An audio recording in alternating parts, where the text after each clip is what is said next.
You check someone's profile and notice they just got promoted. You close the app, but the thought doesn't close with it. Same age, just as much effort, and yet something quietly tightens in your chest. Not quite jealousy, not quite sadness. Just that dull, persistent sense that somewhere along the way, you fell behind. Maybe it's the birthday dinner where you do quiet math in your head.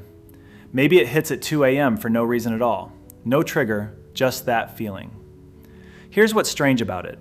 You're not failing, you're moving, but it doesn't feel like enough, and you don't entirely know why.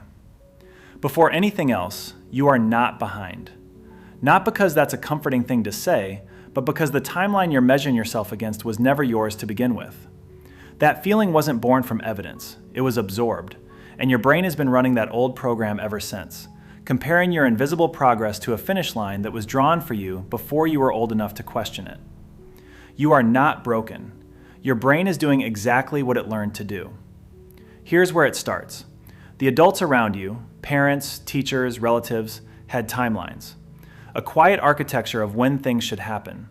And you didn't choose to absorb those timelines, you just did. The way children absorb everything, completely, quietly, without consent. Psychologists call this internalized schema, the invisible rules your mind holds about what a life is supposed to look like. Most people carry these blueprints into adulthood without ever examining them, without asking where they came from or whether they still apply. So when you feel behind, you're not comparing yourself to reality, you're comparing yourself to a map drawn by someone else for a life that may never have been yours. But here's the part nobody tells you. The feeling of being behind isn't really about where you are.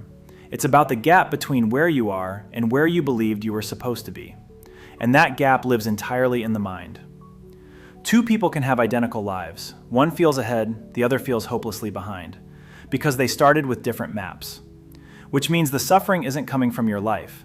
It's coming from the story your life is being measured against. At a functional level, this feeling does something. It keeps you moving. That relentless sense of not being quite there yet acts like an alarm that was set a long time ago and never turned off. It wakes you up, gets you going. But it doesn't know when to stop. It was never programmed for arrival, only for pursuit. In that way, it's been both a companion and a weight. It carried you, and it also never let you rest. Like a blanket pulled around yourself in a cold room when you were young. You still carry it everywhere, even in the warmth. Not because you're confused, because you learn to feel safe with it on. You are not behind.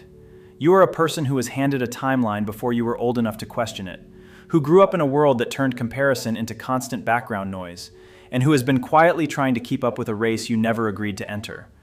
That's not something to fix. That's something to understand. And maybe understanding it is enough.